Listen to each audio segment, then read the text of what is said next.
कुम्हार जब मिट्टी का बर्तन बनाता है तो ऊपर से थप थप थप थप मारता है, लेकिन ऊपर की मार तो दिखाई पड़ती है, लेकिन मटके के अंदर हाथ लगाकर और भीतर से जो सहारा दिया रहता है वो सहारा किसी को दिखाई नहीं पड़ता।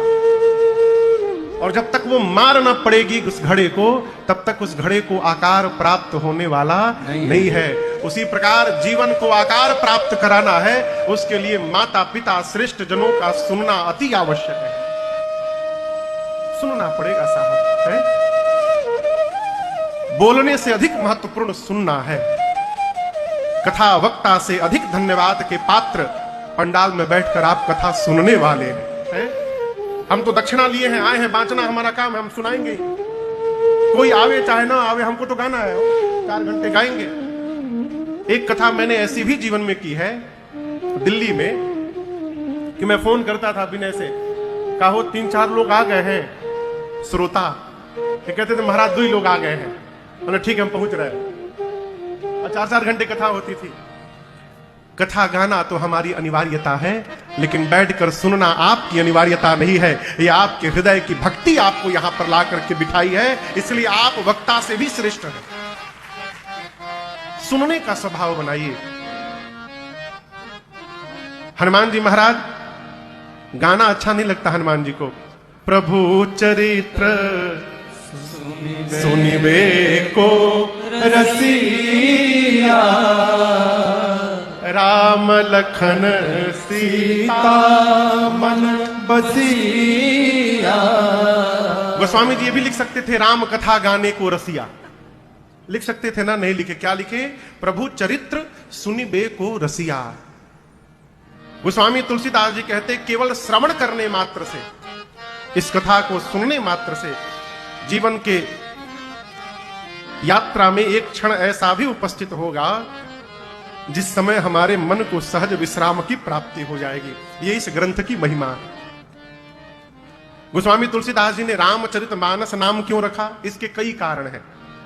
महापुरुष अपने अपने मत से, अपने अपने बुद्धि विवेक विचार सत्संग से जो श्रवण किए हैं उसके आधार पर कई कारण अर्थ बताते हैं। मैंने जो सुना है, मैंने जो पढ़ा है, जितनी मेरी बुद्धि है मैं आपसे निवेदन करूं, अंग्रेजी के 2 शब्द हैं, वर्टिकल और दूसरा क्या है? हॉरिजॉन्टल। वर्टिकल किसको कहते हैं? नीचे से ऊपर अथवा ऊपर से नीचे को, खड़ी रेखा को वर्टिकल लाइन बोलते हैं। और जो बाएं से दाएं अथवा दाएं से बाएं आई गई हो, सोई हुई रेखा, लेटी हुई रेखा, उसको क्या बोलते हैं? हॉरिजॉन्टल।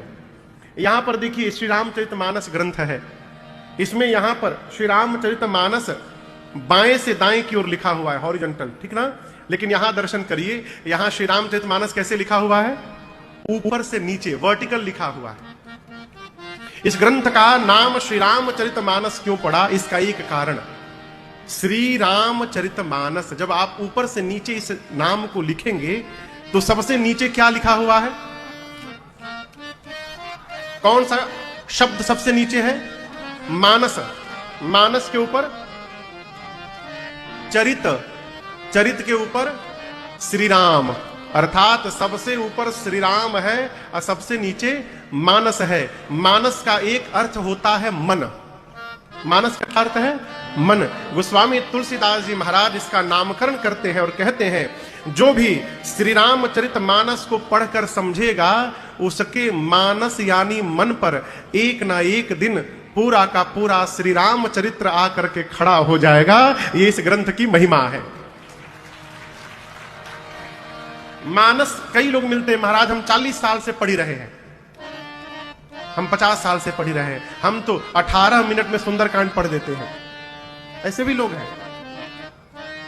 पढ़ तो रहे हैं, समझ कितना रहे हैं।